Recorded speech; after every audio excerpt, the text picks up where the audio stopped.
Good afternoon, everyone. My name is Jana, and I'm a grateful member of Alanon.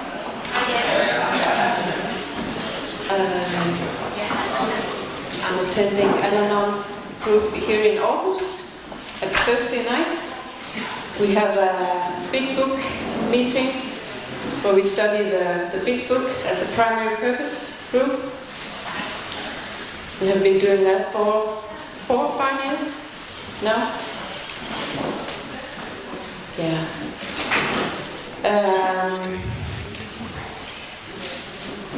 Actually, this program, this 4 o'clock, Alanon was empty for a while. We were supposed to invite speakers to come, but it just stayed empty somehow. And as the time went on, we had to do something about it, and I did have thoughts, okay, maybe should I do this? Should I do this speak? And my mental disease started. If I'm going to do it, I'll do it just well. And people will remember this for 10 years. It will be so great. Until 10 minutes later, I'll be like, no, there's no way I can do this. My English is not good enough. I'm not such a person that does this speaking. I'm too shy. It's not for me. I can't do it. So so thank God I have God to help me. So we agreed to do this speak today. And this morning I was actually very nervous about doing this, and I thought I can't do it. I felt like I was going to vomit. And it's just the old, as I remember, the old disease, I'm just a wreck. I can't do it. I'm too full of fear, and what would people think of me, and the pause when I don't know what to say, and my mind is just going. And all I could do, of course, was to pray, to let God let go of my selfishness, because it was all about me and what would I look like. And so that's all I could do. I prayed, and went on to my routine for today. I had to go feed my daughter's pony and do some exercise with the pony. So suddenly I was able to do that. I left the couch and I went out to the pony. Even for 10-15 minutes, I didn't think about this speaking here today. So another spiritual experience for me today, that God is in my life, that He can really remove this selfishness. So it disappeared, and I'm here.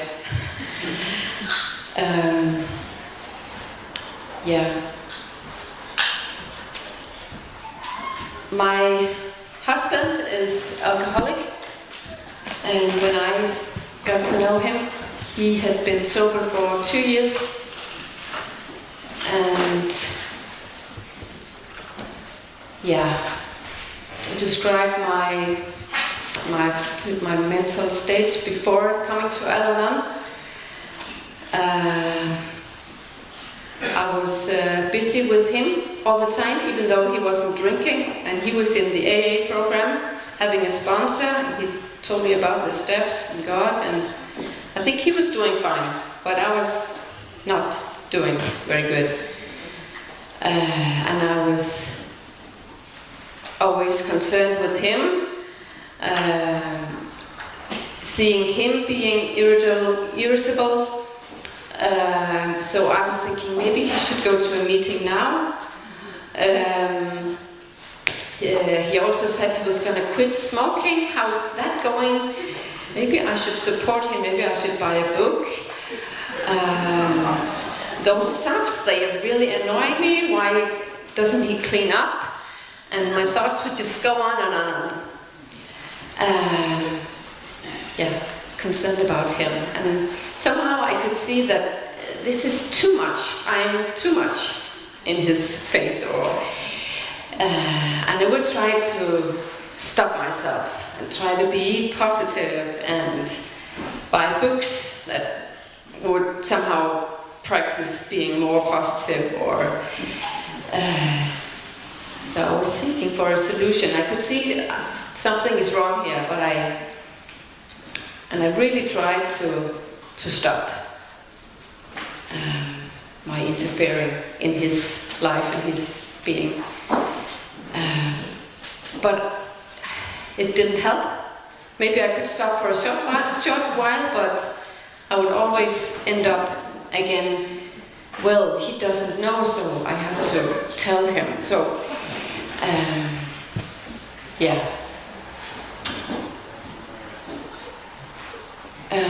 emotionally, I was depressed, feeling miserable. We just had our first baby daughter, and I had all these ideas of being the good mom, being the good wife. Well, we weren't married at that time, but the good girlfriend, being the good colleague. I had all these ideals but I couldn't live up to that. So we would end up in arguments all the time, and I would feel misunderstood all the time. Like I have been accusing my parents for not understanding me, so I was always feeling misunderstood, and now he was doing the same thing. How can this be? And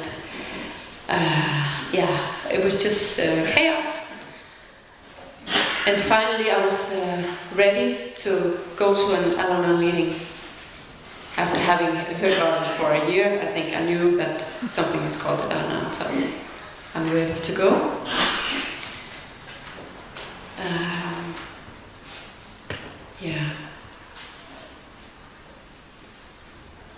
Should I take a pause? Så. Nå, det virker vist godt.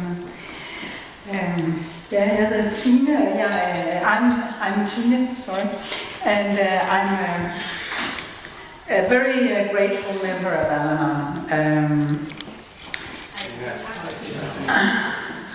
And thank you for having us sitting here. That's really a surprise. So,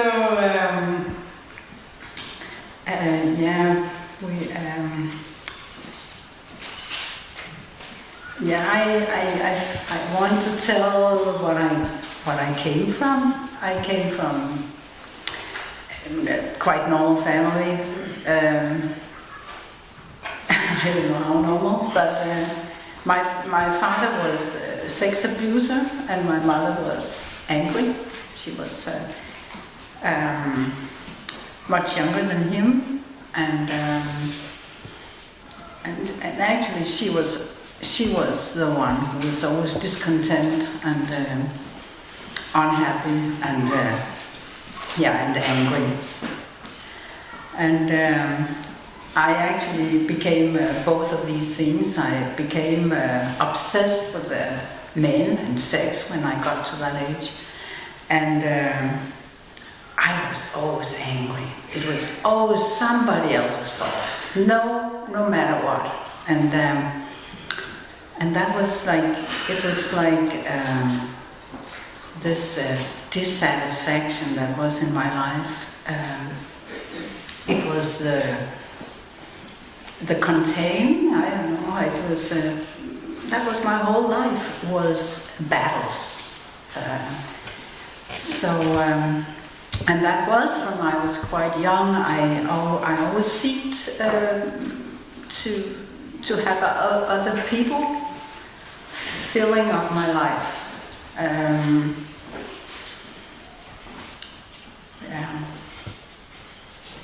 from I was really small, if I didn't get things the way I wanted them, I got really mad.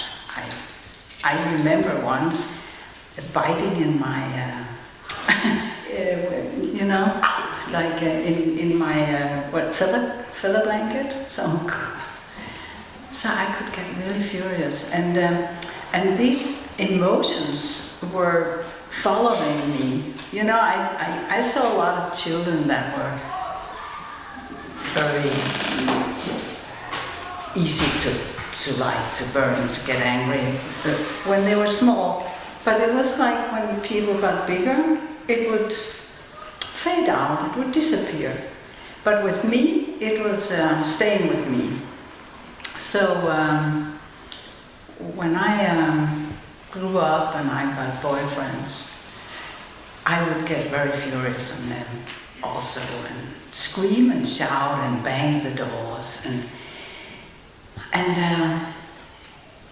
that was more or less the way I lived. I was really a drama queen. I didn't know what is serenity. That was a word I learned when I got in here. So of course I didn't know I was missing something, but I had this feeling all the way that there was something wrong with me. I was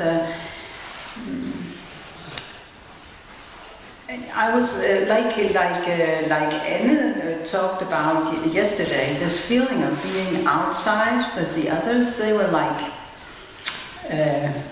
good pals, and they were like girlfriends, and they were doing fun things, and but me, I was also riding horses, but I was so afraid. I was like shitting in my pants when I should get up on the horse. But I did it because I wanted to be part of this group. And one time I fell off the horse, and the teacher, he kicked me after. So it was typical. I was crooked, and things like that happened to me.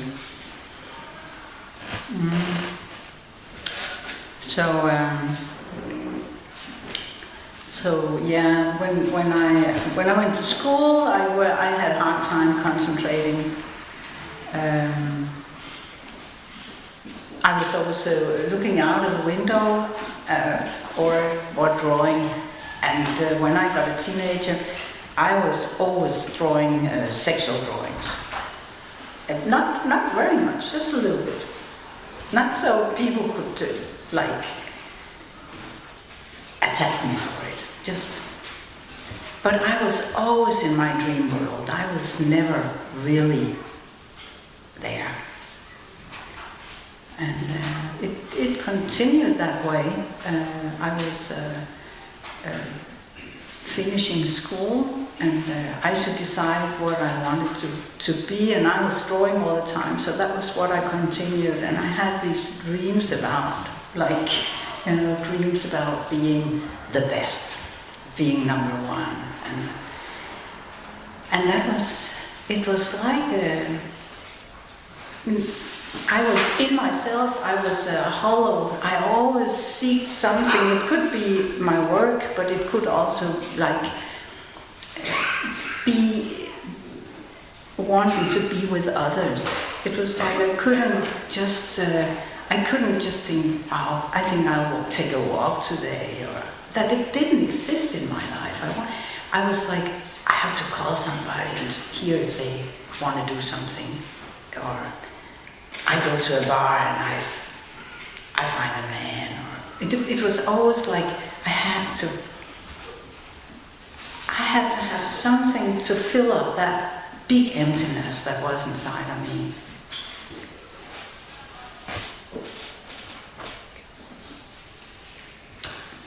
Take on. I remember when I got to my first Alanon meeting, I had, several Alanon meetings. I had problems not quite fitting in. I'm not quite like them, because my husband, he doesn't drink anymore. So this can't be for me. But on the other side, I could relate to what people were saying, how they would react and how they would feel. That was me. So I spent a lot of time doing that, like I had been doing that other places too. At work, I wouldn't quite fit in, or I could sit at a party. I'm not quite like you are. It's how it was. Yeah, and I did have problems with God too. I couldn't even say the word God. Maybe in English sounded a bit better, but Gud in Danish, that was...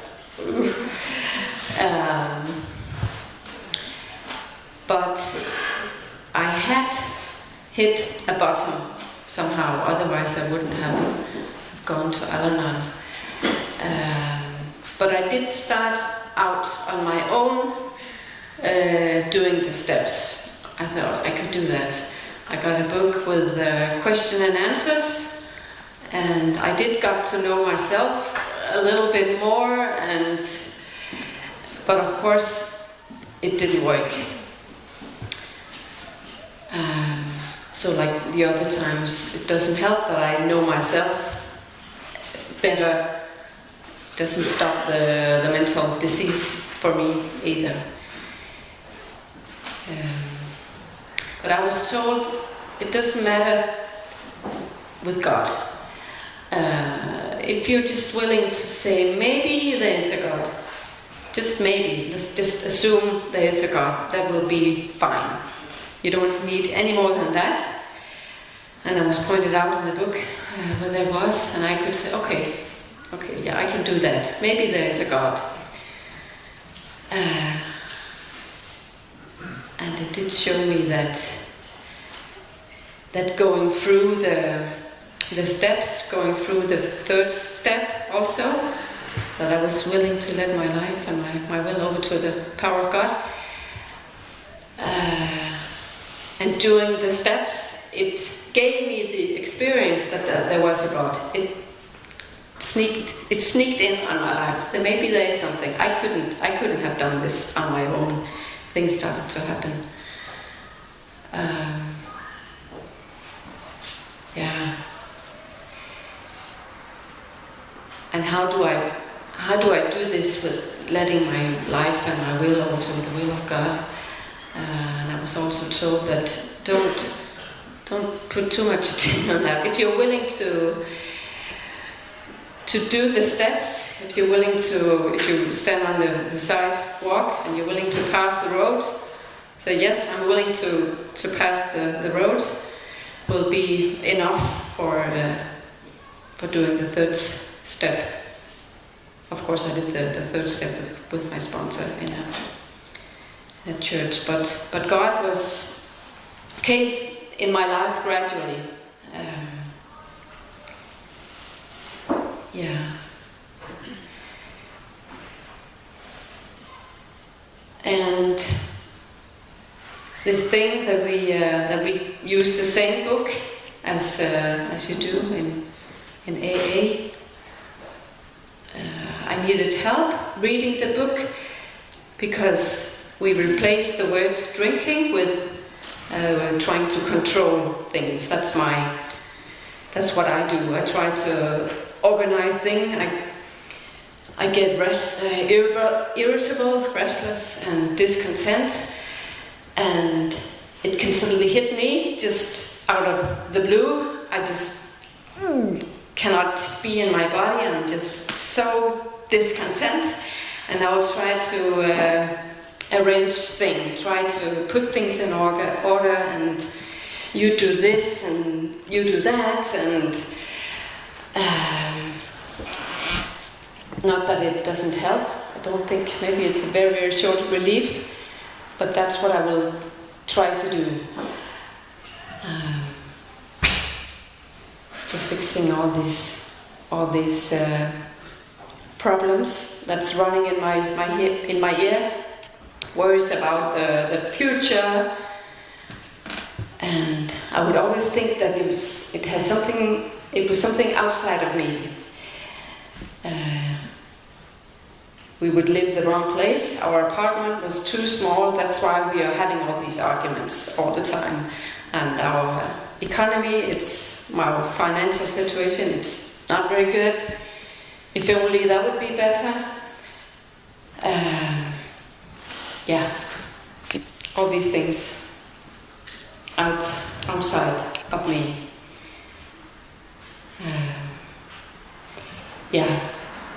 So, starting to read the book, doing the steps, recognizing myself as the actor that's trying to run the whole show, do this, do that, and try even harder and be nice. That doesn't work either. So, it's me. The mental disease, that's me when I read this big book. And this is where I found the steps being just so clear and just straight. And when I pass them on, I don't have to do the job. It's written in here. And how there really is something higher than me that does help me live my life. So that this circus I have in my ears, in my head going on, with all these thoughts and all these things that I do get help. That there are more and more moments where things are quiet and a lot of things, good things being said. It also said if you're in doubt, if you're doubtful, take a pause. Mm-hmm. And I never took a pause before. I would just do more and more and more and struggle more, and life was very heavy because I had to do it. I had to do it all, and and I still do that. I still try. I still forget that the power is to be weak. I want to be powerful. I want to be strong. I want to make things happen in my life. But I cannot do it on my own willpower. I have to be weak and be aware that I can't do it.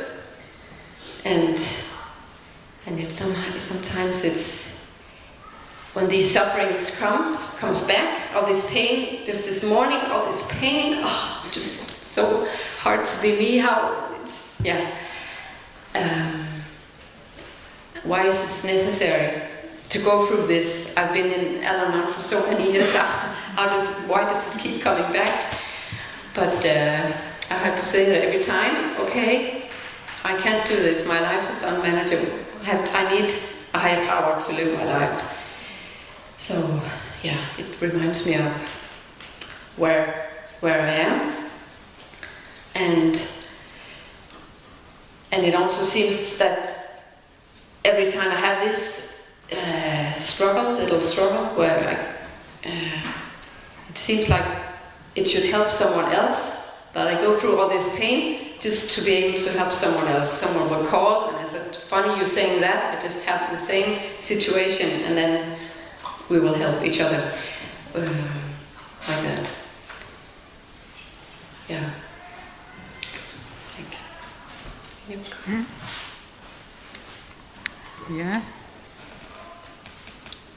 Yeah, it keeps coming back. It's that has been also very surprising for me. But I remember my sponsor. She said to me, "You don't know anything," and I was like, "What?" Because I really believed that I knew it all. I knew what was best for me, of course, but I even more, I knew what was good for the alcoholic. I knew it was exactly what he should do and when and why, of course, it was to make me happy. He should stop drinking to make me happy. And it was all very self-centered. And then I remember when this you don't know anything, when it started to show itself in my life, that I was sure something was like this. But it showed out to be something totally different. And it happened time after time. I mean, I thought I have an appointment with somebody, so of course we do this and this, but it showed out, no, something totally different is going to happen. And it happened, it keeps on happening, and I think that's the biggest gift I get from this, that I don't know, and I don't know what is best for me, and so that means if I get afraid for something, for example, that my house will get teared down, that has been a situation I have been in many times in my life, since I always live in houses that are a little bit on the edge. And I could be very nervous. Hey, now, what is happening to me if they tear down my house? And now I know, well, I don't know, maybe it's better. Maybe it's better, and maybe it never happens. And it's not about me anymore. And in the same second I remember it's not about me, it's like all the cells which are standing like soldiers ready to fight, they put down the guns. Oh no, it's not about me. So like it's shared here, it's about God's will with me. And before I got into this program, I really thought that I was the one carrying the whole globe, and if I didn't struggle all the time, everything would fall apart. That was how it was. And the things that has been shared about struggling and about suffering in this struggle is very well known, and sometimes I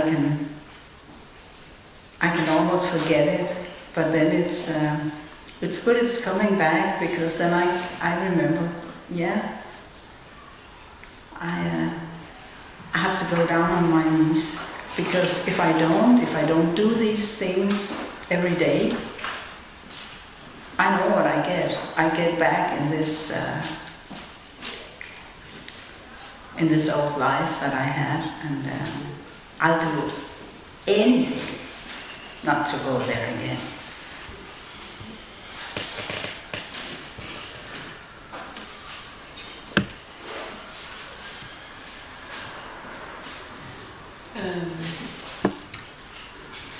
Yeah, I feel it's that I sometimes think, okay, having been all these years in Alanon, I should do better. There's a part of the steps that says that I need to meditate every morning, the elf step, and sometimes I find myself having the circus going in my head and all these thoughts that I'll try to put on. I'll try to do a YouTube meditation. Maybe that will work better for me.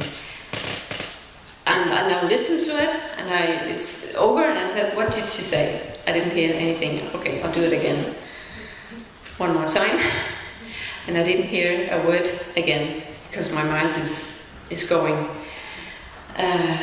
So a part of me wants to say, okay, I can't do this, but I I know that I need to do it anyway, even if it's not perfect. It's not working like the way it maybe normally is when I feel all connected, whatever. So even if it's not good enough, I just have to do it anyway. It seems to me like, that's how I see it now, that there's a lot of paradox in this, that I need to, for example, I need to pause, but also I need to act. It's very important that I act, because otherwise I'll be back to the old sick me again. So I need to act, I need to do this program every day. I need to be open to work with others, and I also need to take a pause and wait if it's not clear to me. Should I go for this? Should I go for that?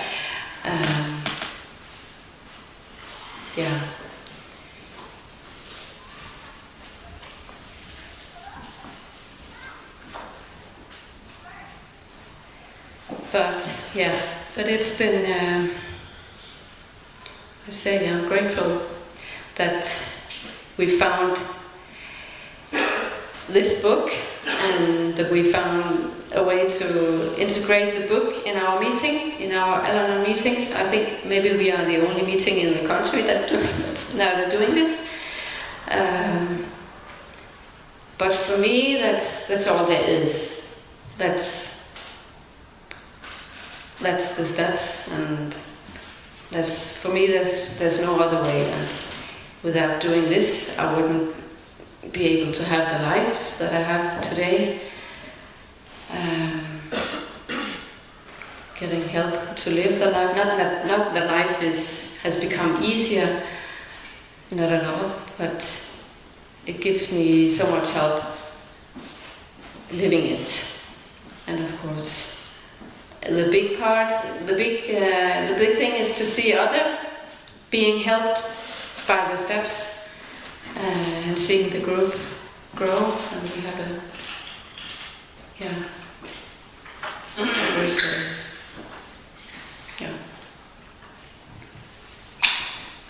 Yeah, I want to share when I started in the.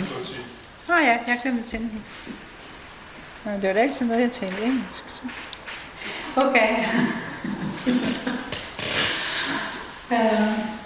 When I went into my first meeting, it was not an Alanon meeting. It was an ACA meeting, a meeting for grown-up children of alcoholics and dysfunctional families, and I also had this address in my pocket at least a year, and it was like burning holes. But so I had to have another of my many bottoms. So I got a new bottom, and I went to this meeting, and I experienced that there was quite a big meeting, and they were sharing about me, and that was very, very strange, because I realized that I thought I was the only person that was as bad and as good and as small and as big as I was. They had the same fears and the same stomach ache and the same fear to be left alone as I had, and then I was introduced to the steps and to a higher power, or God, as I call it now. And they said, they had a sentence that we don't have in Alanon and also not here, but they had a sentence that said that God loves you no matter what you are or what you do. Or maybe it stays here, but anyway, that's where I heard it first time. And it was like, that gave me hope. It was so much hope in this sentence. And another sentence was that I was having a family disease. And that was really a big opening for me, because I always thought I was the only bad person in the family, and anyway the worst. So for me to be like not so different, and actually a lot like others, and not the worst. That was a beginning to another life. And one thing I got in the beginning was that I always thought people were more or less than me. I had this. I was never.